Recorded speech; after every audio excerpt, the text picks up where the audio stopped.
His intense body odor made Frank think bum or junkie. But at such close proximity, a perfectly executed headbutt or knee jerk to the nuts would send his attacker flying. In theory, anyway, because his arms and legs pushed feebly at the ground in weak, uncoordinated slow motion. Panic gripped him. Why couldn't he move? The backup gun strapped to his ankle miles away, he could no longer deny a serious disadvantage. The bright street lamp above stung his eyes, preventing him from seeing the junkie's face. His attempt to reason with the man ended in wet grunts.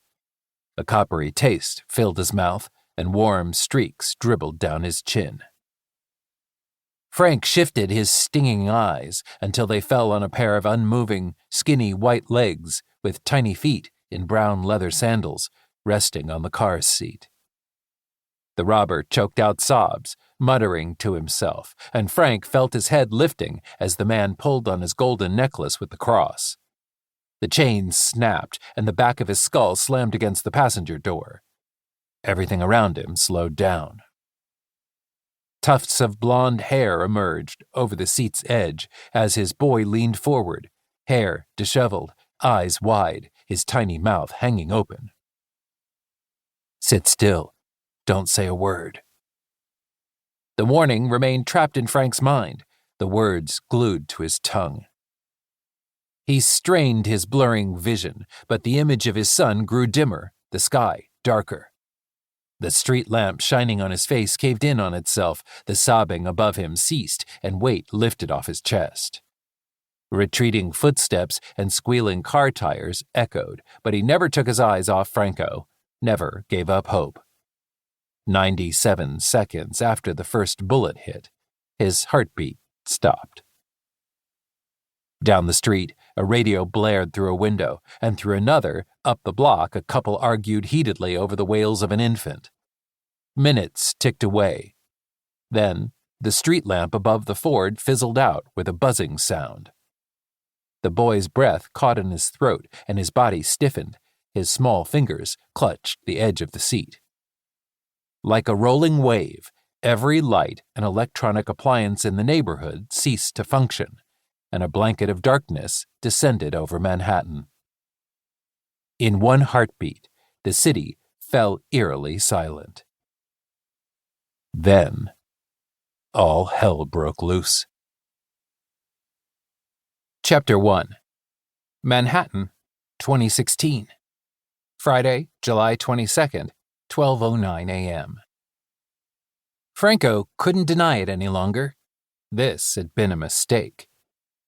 "I'm sorry, hold on a second," he said, gripping the rooftop's metal railing to keep his balance, his blue gym shorts around his ankles.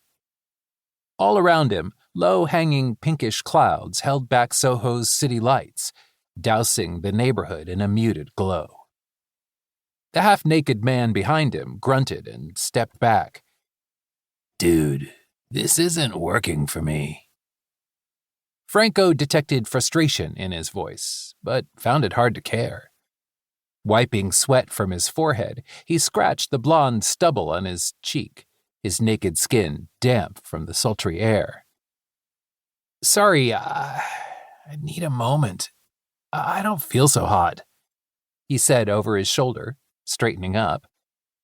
He spat on the ground, but the strange metallic taste lingered in his dry mouth. He swayed and saw double. What the hell was in that thing? He got no answer and glanced at his bare-chested hunk of a date standing there, zipping up. Okay, considering this had barely taken 10 minutes, date was probably grossly overstated. Franco eyed the ripped, olive-skinned stud who went by Pitcher 9 on the Meetup app, but whose real name he'd already forgotten. Pressed, he'd go with Hey, since that was as intimate an introduction the situation warranted. A fading, crudely drawn mermaid tattoo on the man's left oblique, possibly a blast from his youthful past, only increased his bad boy vibe. "You're not used to smoking weed is all," Pitchers said with an edge to his tone.